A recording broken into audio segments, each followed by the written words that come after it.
apologize, there's a little confusion on how to work with the Maroger with your paint. Please refer to the previous videos on painting grounds, because the painting ground is very important for this medium to work. If you have these poorly made store-bought canvases, good chance the medium's not going to even do any good for you.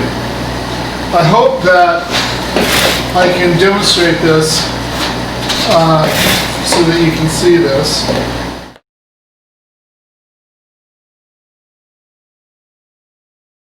I take a little bit of the medium, I put it in the black and the white. This is titanium white, this is flake white. I already have it in the titanium white, but I'm going to put it in the flake white.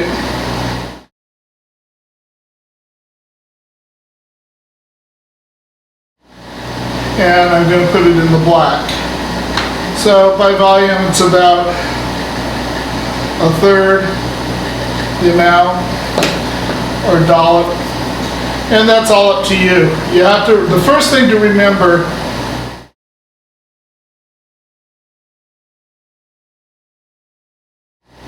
very fundamental, is fat over lean. Long paint and short paint. Long paint means it'll have a long, viscous, and short paint will be short and sticky. So, we're going to make this paint leaner by putting the medium into this paint. That will dilute the fatty quality of the oil by nature of having the cicative varnish in there and the linseed oil being boiled or becoming black oil. This will make it, the boiled oil is less fatty oil. So we're reducing the fat content of the paint. These are already pre-mixed colors with the Maroger in it. Everything that you put on the canvas here, you want to have Maroger Medium mixed into it. I don't have it mixed into these,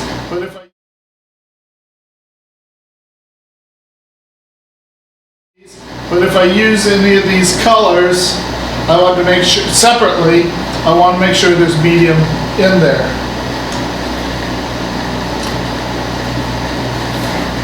So now I've mixed the Maroger into the black, and I'm going to mix it into the flake white.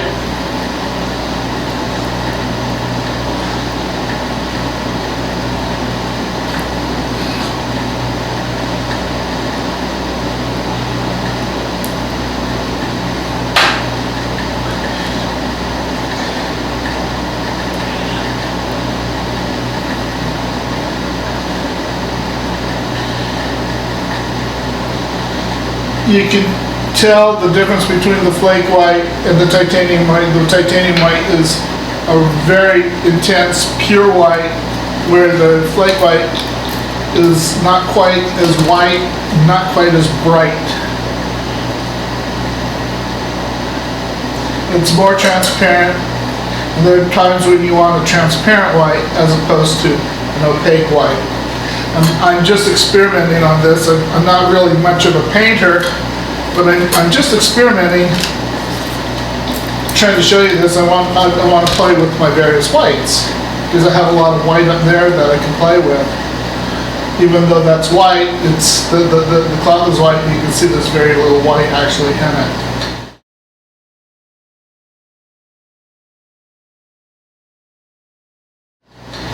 Now, just to talk about some of our colors, it's good to know which colors are naturally drying. Yellow ochre is an earth color, naturally drying. Transparent earth red or oxide red is a earth color, self-drying, and raw umber green is an earth color and self-drying. The rest of these are spectrum, are mineral colors. Blizzard crimson is a spectrum color. Viridian is an earth color and does dry. This is mostly the Richard Schmidt palette. The transparent red oxide is from his book he wrote about 1995. It seems a lot of people have not given him credit for producing that color or discovering that color, making it widely used. It's a wonderful color, and that book turned me on to it, and it's great color for drawing in. If you haven't discovered it, two of the books that I think are very worthwhile getting for any painter is the David LaFell painting book, any of his students, and the Richard Schmidt, and Richard Schmidt has a couple of students. And then there's, on David LaFell's side, there's the Sherry McGraw. She's, I don't know, videos and everything. Those are always very good to get. But I'm going to talk to you about the Maroger. So these all have Maroger. Black and the whites have Maroger. This has Maroger. I have seen people take the medium and smear the canvas with it. That would be good if I was a faster painter. And I've seen a landscape painter do that, and he did really quite well because he put his colors in so fast. I'm not going to move that fast.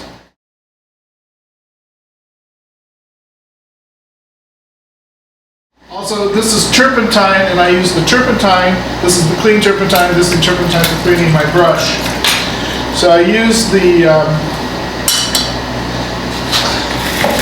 I'll use the turpentine and mix it in with this. As the day goes on and persists, this will dry out.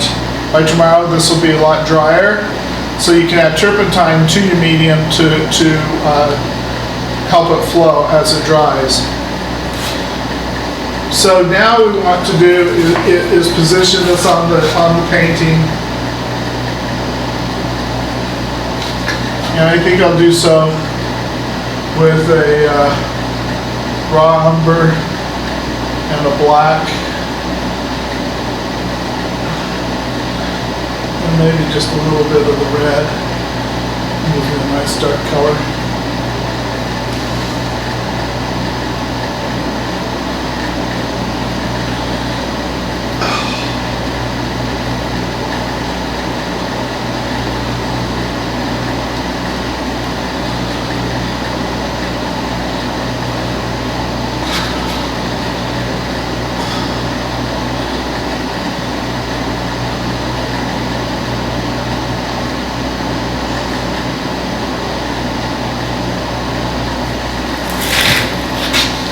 Nice thing about painting as opposed to drawing is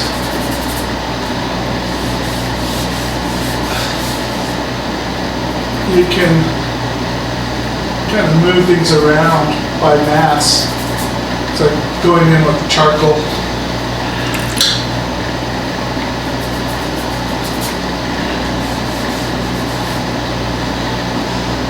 I'm going to get the tilt of that head a bit right off the bat.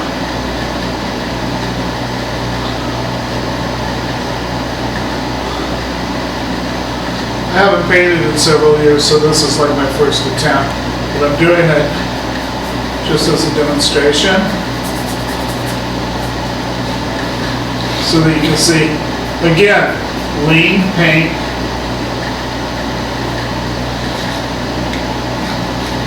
You want to paint lean to fat.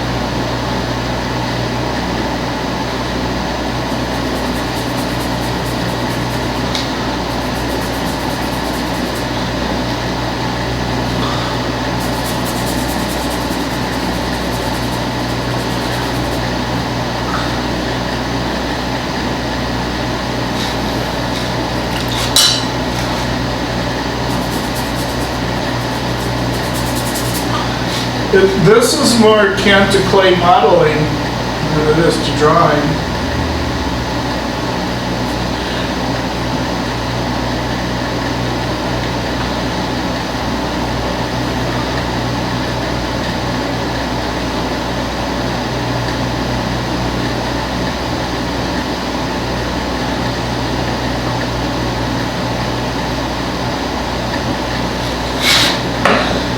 See, this is a neutral.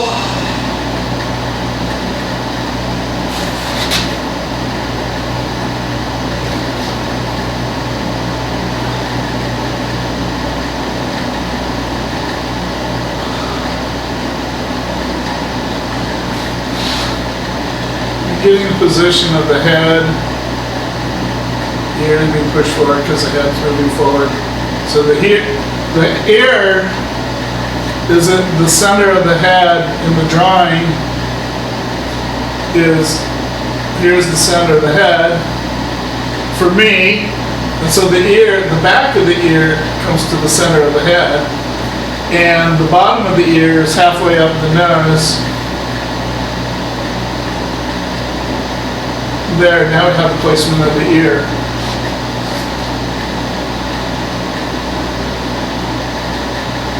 The nose comes down a little bit more. Now, okay. Now, using turpentine, I can use the turpentine and the Maroger. Now, the person, I'm forgetting your name, that was learning about the paint film.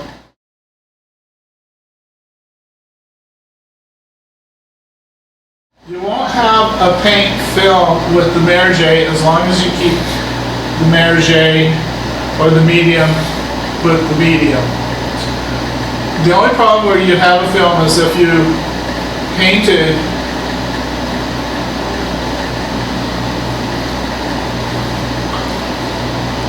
over an oil painting and then put the medium over the oil painting, then you'd have a film, and that would be lean on fat, because whatever you had under there would be oil paint. Pure oil paint would not be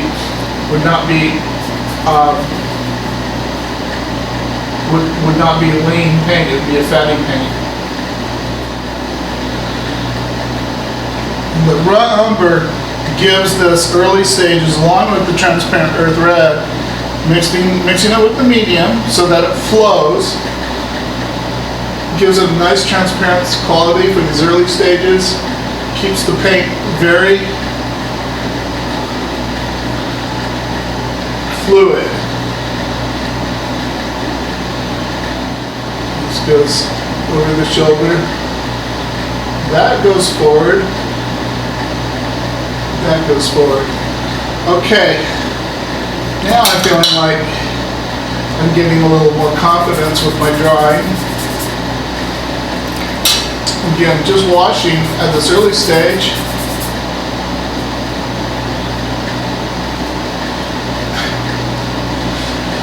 The really good painters that have this already painted in.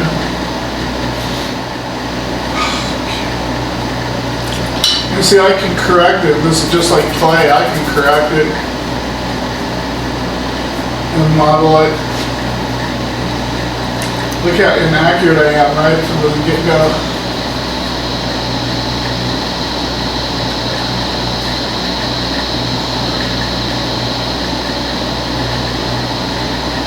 But the nice thing is you can just keep modeling into this. Now the Maroger, you want your drawing fairly well established. I'm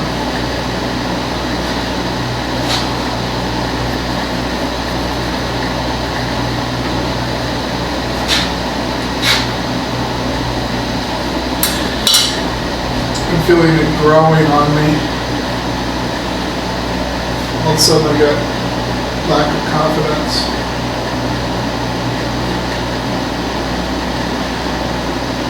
This makes an oval kind of dropping down. It would be like this type of an oval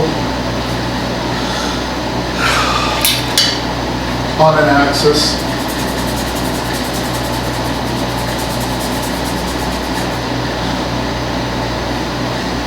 And the high point of her head, the reason why this is looking so funky is the high point of her head is right here at the center. That she doesn't look so Cro-Magnon.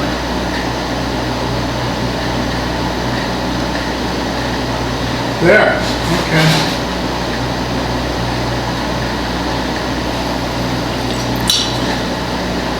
Keeping up with the washes. Now this arm tucks in. So this oval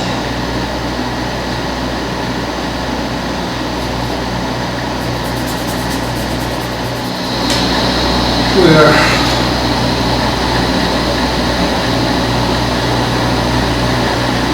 And this fold goes right in line with this darkest dark right in there. I'll hit the darkest dark just by making a note with the black. But I don't paint really very often. I'm just more of a helper guy to the artist. So you just keeping I'm just using these base colors, keeping it very transparent. Calm the brush strokes down and getting the values going. So the advantage of the Maroger is, like the night before, you can very quickly paint in an underpainting like this. In just a few minutes, you can paint 30.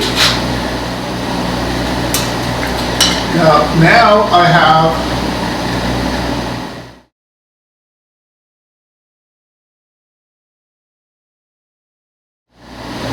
I can go in and add a layer of, I want to establish scapulas here a little better before going on. I'm going to warm it a bit because it's not going to be all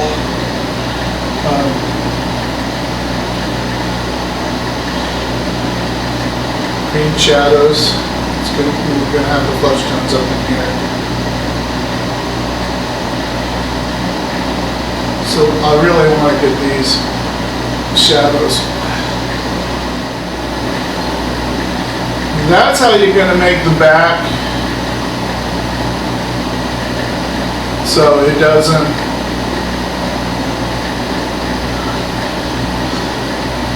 appear to be broken up.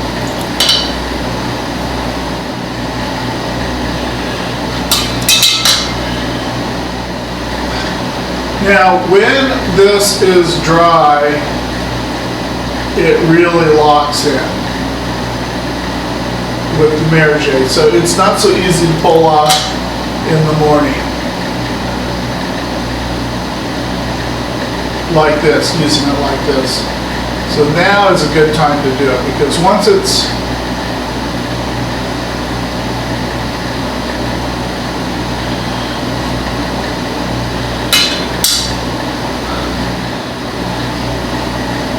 this black is, I don't want this black to go anywhere tomorrow, I just want this black to sink in. So,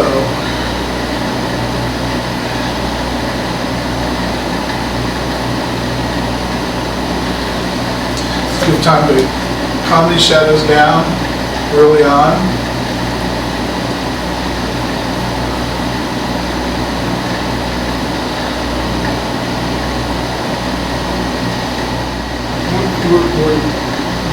It's working like with clay modeling.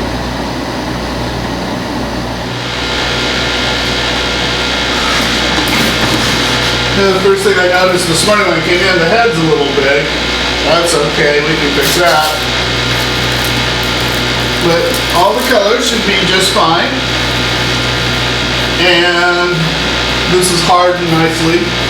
See, I could glaze over it with a Velatura if I wanted to. And this goes down here just a little bit. You see, it's not that far off. Oh, that's pretty good. Just have to go right into here. Squinting my eyes at it. It's been a while since I painted, so I have to, with sculpture, I don't really squint that often. But I'm finding with painting, you've got to learn to squint all the time. So very carefully build up these values. Lift this off with a wet brush.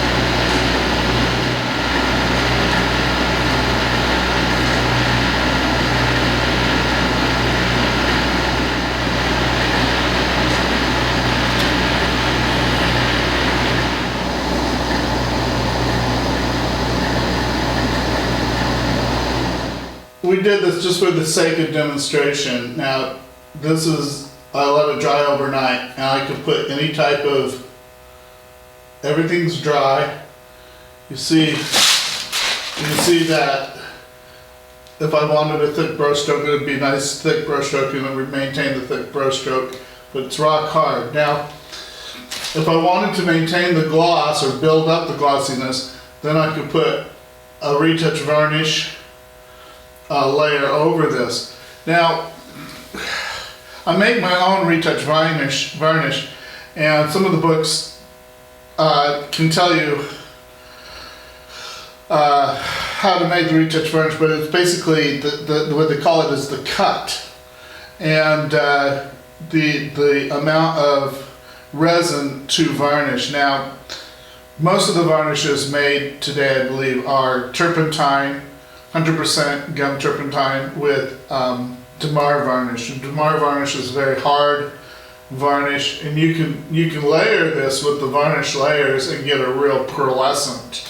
Or you can go with the matte and keep this matte. I have seen people put the Maroger over this at that stage, but I think that's kind of a waste of the medium. It would be better to do it with retouch. So again, we mix our Maroger into the whites. This is the lead white. And the one thing I noticed about this batch of Rubens #1 that I made is this white is extremely white. There is no yellowing